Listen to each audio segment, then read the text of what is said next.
మాతృదేవో భవ, పితృదేవో భవ, ఆచార్య దేవో భవ. ప్రజా కార్యక్రమానికి స్వాగతం. హిందూపురం నుండి ఎల్ఐసి ఉద్యోగి సత్యనారాయణ గారు అడుగుతున్నారు. గురువు గారికి నమస్కారం. సుప్రసిద్ధ అన్నమయ్య కీర్తనలు, త్యాగరాజు కృతులలో కొన్నింటిని ఒక్కొక్కరు ఒక్కొక్క విధంగా పాడుతున్నారు. ఉదాహరణకి బంటు రీతు కొలు ఈయవయ్య రామ, దాన్ని అక్కడక్కడ ఆపి రకరకాలుగా ఆపి వాతాపి గణపతిం భజే, తర్వాత హం అనేది చేర్చి పాడడం, దాన్ని విడదీసి పాడడం. అహం అక్కడ అవగ్రహం ఉంటుంది, శనిగ్రహం లాగా. అవగ్రహం పీకేస్తారు, శనిగ్రహం మిగిలింది. భజే అహం ఉండదు, భజే అహం. ఎందరో మహానుభావులు, దాని తమిళం వాళ్ళు ఎంతరో అనడం, ఎందుకంటారో చెబుతా, నేను చూసా టీవీలో. మొదలైనవి పాడుతూ ఉన్నారు రకరకాలుగా. భావం ముఖ్యమా, రాగం ముఖ్యమా, నివృత్తి చేయగలరు? మీ మాతృశ్రీ ఉంది శారదాదేవి, ఆవిడ పొద్దున్నే ఈ కీర్తనలు పెట్టుకుని ఉంటుంది పాప టీవీలో.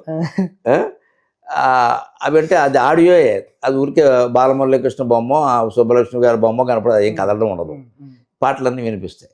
నేను అదే సమయంలో 6:30కి నేను పూజకి వెళ్ళిపోతాను. నేను వెళ్ళిపోతూ ఒకసారి టీవీ చూసి చంపలేసుకున్నాను. ఎందుకంటే ఎందరో మహానుభావులు పాడుతున్నారు మన బాలమురళి.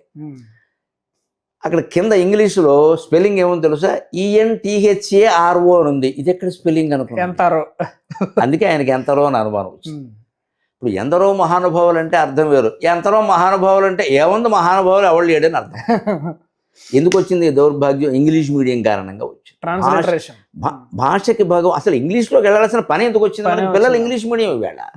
భాషకి భగవంతుడికి సంబంధం అంటే ఇదే మాత్రం. తెలుగు భాషను కాపాడుకోకపోతే, సంస్కృతాన్ని కాపాడుకోకపోతే ఈ దేశంలో భగవంతుడు మిగలడు, మనకి మనశ్శాంతి కూడా ఉండదు. ముందు భాష ముఖ్యం. ఈ దౌర్భాగ్యం ఇంగ్లీష్ వల్ల వచ్చింది. అందులో ఆ ఇంగ్లీష్ కూడా చూశాను నేను. ఈ స్మాల్ లెటర్ రాస్తాడు, ఎన్ క్యాపిటల్ వేస్తాడు. ఏంటిది? ఎంతరో మహానుభావు. ఇది పాడేవాళ్ళు కానీ తమిళం వాళ్ళు, వాళ్ళకి తెలుగు లిపి రాదు కదా, ఇంగ్లీష్ చూస్తారు. THA ఉన్నంత వాడు ఎంతరో అని మొదలెడతాడు. ఇటు ఎంతరో అంటే బత్తాయి పళ్ళు ఎంతరో అంటున్నావా? తెలుగు వాడికి ఒళ్ళు మండిపోతుంది. ఈ ఇంగ్లీషు ట్రాన్స్క్రిప్షన్ ఉంది, లిప్యంతరం, దీనివల్ల వచ్చింది ఈ జబ్బు. అందుకని తెలుగు పాటని ఎవరు విన్నా సరే, బాలమురళీకృష్ణ గారి నోట, సుబ్బలక్ష్మి గారి నోట, లేకపోతే మన నేదునూరి వారు ఉన్నారు, ఇలాంటి మహానుభావులు చాలామంది ఉన్నారు. వారి నోట స్పష్టంగా తెలుగు మాట్లాడగలిగిన వాళ్ళు సంగీత విద్వాంసులు అయితేనే వినాలి. ఇంకోటి వారు అడిగిన దాంట్లో బంటు ఎప్పుడూ సంగీతం యొక్క ప్రయోజనం ఏమిటో ఆలోచించి దాని పరిమితి కూడా ఉంటుంది. మా అవధానాలు చేసేవాళ్ళు సాధారణంగా ఏమనుకుంటారంటే, మీరేమైనా కావ్యాలు రాశారండి అంటే, నేను సహస్రావధానం చేశానండి, అది వేరే విషయం, కావ్యం రాయవలసిందే. అది కుదరదు ఇక్కడ. అవధాని కవిగా నిరూపణ కావాలంటే ఒక మహాకావ్యం విడిగా రాయవలసిందే. ఎన్ని అవధానాలు చేసినా నాకు కలగిన సంతృప్తి సాగరఘోష కావ్యం ద్వారా జరిగింది. ఆపేశాను. కవిత్వం వేరు, అవధానంలో కవిత్వం ఉండొచ్చు, కవిత్వంలోనూ అవధానపు చిట్కాలు ఉండొచ్చు. అవధానం వేరు, కవిత్వం వేరు. నువ్వు రాయి ప్రత్యేకంగా. అంత ఉదయం ఎందుకు నీకు చేయలేవు? అవధానం వల్ల కీర్తి వచ్చేస్తుంది, డబ్బులు వచ్చేస్తున్నాయి, ఇంకేం రాయక్కల్లా. అది బద్ధకం. అది అలాగే సంగీతం ప్రయోజనం, అవధానానికి ప్రయోజనము పరిమితి ఉన్నట్టు సంగీతానికి ఒక ప్రయోజనం ఉంది, పరిమితి కూడా ఉంది. సంగీతానికి ప్రయోజనం ఏమిటి? సాహిత్యంలో ఉండే భావాన్ని మధురంగా వినిపించడం, రాగాన్ని జోడించడం, మన శ్రోత హృదయాన్ని పరవశింపజేయడం.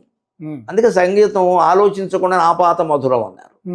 అంటే మనకు రాగాలు ఎంత గొప్ప అంటే, మలయమారుత రాగం అని ఉంది, అది ఉదయం పాడతారు, మధ్యాహ్నం పాడరు. భూపాల రాగం ఉదయం పాడతారు, మధ్యాహ్నం రాగాలను కొన్ని ఉన్నాయి ప్రత్యేకం, విద్వాంసులు బాగా. అవి పాడితే ఉదరకోశ వ్యాధులు నశిస్తాయి. లివర్ కంప్లైంట్లు, ఉదరకోశం అవి వస్తాయి చూడు, అవి వ్యాధులు నశిస్తాయి ఆ రాగం వింటే చాలు. అలాగే సాయంత్రం పాడే రాగాలు ఉన్నాయి కొన్ని, దానివల్ల హృదయంలో స్థిమితత్వం ఏర్పడుతుంది, హృదయ వ్యాధులు తగ్గిపోతాయి. సాయంత్రం పాడే రాగాలు. రాత్రి పాడే రాగాలు కొన్ని ఉన్నాయి, అవి వారి వల్ల ఆయుర్దాయం పెరుగుతుంది. సంగీత శాస్త్రంలో ఉంది. ఈ విషయం ఇటీవల చదివి ఆనందపడి నమస్కారం చేసుకున్నాడు సంగీత విద్వాంసులందరికీ. ఎంత అదృష్టవంతులురా మీరని. మీరు దాని మీద దృష్టి పెట్టకుండా ప్రేక్షకుల మీద దృష్టి పెడతారు వీళ్ళు. అందులో ఏమన్నా కోటీశ్వరుడు ఉన్నాడా, మనకేమన్నా ఇస్తాడా? రాముడు ముందు ఈ కోటీశ్వరుడు ఎంత? ఒకళ్ళిద్దరు చేసే తప్పులు అంతే కదా, అది తప్పు కదా. అది ఈ సంగీతం అంత ప్రయోజనం ఉంది, దాని పరిమితి కూడా ఏంటో తెలుసా? సాహిత్యాన్ని హృదయరంజకంగా జనంలోకి తీసుకెళ్లడమే సంగీతానికి ప్రయోజనమైనప్పుడు వారు అడుగుతున్నారే రాగం ముఖ్యమా భావం ముఖ్యమా అని. భావమే ముఖ్యం. అంతే. మీరు భావం దెబ్బతినేలాగా రాగం పాడితే ఏమైపోతుంది? అది జగదానందకారక అని కారక వినపడాలి. జగదానందక అని ఒక అరగంటకి రక అంటే తెగిపోతుంది అక్కడ. ఈ నందకాకి అర్థం ఏంటి చెప్పమను. కొత్తగా తెలియని ఈ ప్రశ్నలు అడిగే కుర్రాళ్ళు లాంటి వాడు ఈ నందకాయ ముఖ్యం, ఆ రక వేరు అనుకుంటారు. ఆ రక తీసుకెళ్ళి జయ జానకి రక జయ జా, ఈ రక ఏమైంది? సాహిత్యం ఖూని అయింది. అంటే సినిమా పాట పాడినా, సంగీతంలో పాడినా, శాస్త్రీయం పాడినా భావం జనంలోకి అర్థంతో సహా వెళ్ళాలి అంటే రాగం ఎప్పుడు దానికి అనుగుణంగా కూర్చుకోవాలి. రాగాన్ని బట్టి పదాలు మార్చేయద్దు. ఇవాళ ట్యూనింగ్ని బట్టి సాహిత్యం సినిమా పాటలు ఎందుకు ఖూని అయిపోయాయి. ఈవేళ పాత పాటలు ఇప్పటికీ అప్పగించేవాడు. కొత్త పాటలు ఎవడు వినడం లేదు, కనీసం ఎవడు వినడం లేదు. రాగమే ప్రధానం. ఎందుకు ట్యూనింగ్? రాగం కూడా కాదురా బాబు, ట్యూనింగ్. డమ్ డమ్ అనగానే నా నా అంటాడు వీడు. ఈ మాటకి రాయడానికి పెద్ద రచయితలు అక్కర్లేదు, ఇక్కడ మామూలు వాళ్ళు కూడా రాయొచ్చు. అసలు ట్యూనింగ్ ఇచ్చి పాట రాయమండం మీద సినిమా సంగీతాన్ని ఖూని చేసేసింది మొత్తం. రచయిత పాట రాస్తాడు, నువ్వు ట్యూనింగ్ కట్టుకో, అది నీ పాట. నారాయణ రెడ్డి గారు అలా చేసేవాడు, ఆరుద్ర అలా చేసేవాడు, శ్రీశ్రీ అలా చేశాడు. మహానుభావులైన రచయితలందరూ అలా చేశారు. తర్వాత డబ్బు కక్కుర్తుపడే రచయితలు వచ్చాక నాశనమైంది. అవకాశాలు పోతాయేమో, ఎందుకు వాళ్ళు చెప్పినట్టు విందాం, ఎందుకు వినాలి? సాహిత్యం ఏమైపోయింది? నారాయణ రెడ్డి గారు భీష్మించు రాస్తాను కట్టుకో, సత్యం రాయించుకున్నా రాయించేత. ఆయన రాసిన పాటలు మరొకటి రాస్తాడా? ఆ ప్రతిభ ఉన్నప్పుడు శాసించగలుగుతాం ప్రపంచాన్ని. డబ్బులే కావాలంటే మనం బానిసలు అయిపోతాం. అలాగే ఎప్పుడు సంగీతం కంటే సాహిత్యంలో భావం ముఖ్యం. ఈ భావం జనంలోకి వెళ్ళి మనోరంజకత కలిగించడం కోసం సంగీతం, కానీ సంగీతం కోసం సంగీతం కాదు. అదే నాద బ్రహ్మ అంటారు, తప్పనిసరిగా ఒప్పుకుంటాను నేను. చాలా గొప్పది. ఇది వయలిన్, వీణ, మరొక ఫ్లూట్. ఇలా కేవలం మనిషి పాడకుండా కేవలం నాదం కనుక ద్వారం వెంకటస్వామి నాయుడు గారు వయలిన్ వాయిద్యం అంటే వేరే మోక్షం అక్కర్లేదు. కానీ దానికి వెనకాల ఒక పాట ఉంది, మరి ఉట్నే కాదు అది. అలాగే ఒకసారి కచేరీలు జరిగినప్పుడు చూడండి, ఒకసారి గాయకుడు ఆపేసి అంటాడు, ఈ మృదంగం ఆయన అవిక్కు వినాయకం అని ఆయన వాదిస్తాడు. ఎంత గొప్ప మృదంగం వాయిస్తాడు, ఏం మహానుభావుడు అసలు ఆయన ఎలా వాయిస్తుంటే పిలక ఊగుతూ ఉంటుంది. అసలు ఆయన చూసిన తర్వాత అలాంటి పిలకోటి ఉండాలి మనకు అనుకోండి. అది ఇలాంటి ఎంత విక్కు వినాయకం. ఆయనకి పద్మభూషణం ఏదో ఇచ్చారు, ఆయనకి పద్మ విభూషణం కూడా. మహానుభావుడు ఆయన. ఏమి ఊరికే ఇలా ఘటం, మృదంగం కూడా కాదు, ఘటం ఇలా ఎలా అంటూ ఉంటాడు. ఎంత అద్భుతంగా ఉంటుంది నాద బ్రహ్మ అంటే అది. కానీ దాని వెనకాల కూడా ఓ పాట ఉందని. అంచేత కేవల నాదం ద్వారా నువ్వు ఏమీ లేకుండా అది బ్రహ్మజ్ఞానాన్ని పొందొచ్చు, బ్రహ్మానందాన్ని పొందొచ్చు. అది అక్షరాల ద్వారా పొందాలంటే మాత్రం అందులో ఉండే కీర్తన అర్థవంతంగా ఉండేలాగే రాగాన్ని ఏర్పాటు చేయాలి తప్ప మన ఇష్టం వచ్చినట్టు విభాగాలు చేసేయకూడదు. అంచేత భావమే ముఖ్యం, రాగం రెండోది.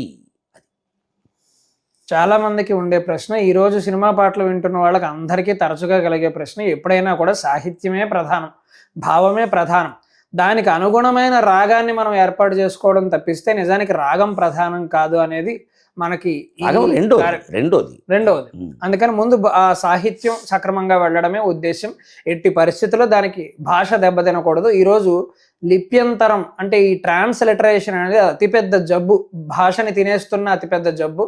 మనం తెలుగు వాళ్ళమే అయినా కూడా, చదువుతున్నది తెలుగే అయినా కూడా, షాపుల మీద కానీ రకరకాల ప్రకటనల్లో కానీ దాన్ని ఇంగ్లీష్లో రాస్తున్నారు. అంటే ఉద్దేశించి చెబుతున్నది తెలుగు వాళ్ళకి, అది చదవగలిగి అర్థం చేసుకోగలిగేది కూడా తెలుగువాడే. అలాంటప్పుడు తెలుగులోనే రాయొచ్చును కదా, కానీ రాయకుండా దాన్ని ఇంగ్లీష్లో రాస్తారు. ఇది కొత్తగా మనం తెచ్చిపెట్టుకున్న దరిద్రం, భాషను పాడు చేసుకోవటానికి. దానిని ఎంత దూరం చేస్తే అంతగా మన సంగీత సాహిత్యాలు మళ్ళీ మనకి మెరుగ్గా అందే అవకాశం ఉంటుంది. అందరం ఆ రకమైన ఆలోచనతో ముందుకు వెళ్ళే ప్రయత్నం చేద్దాం. ముఖ్యంగా సంగీత దర్శకులు కానీ రచయితలు కానీ ఈ దృక్కోణంలో ఆలోచించవలసిందిగా ప్రార్థన. స్వస్తి.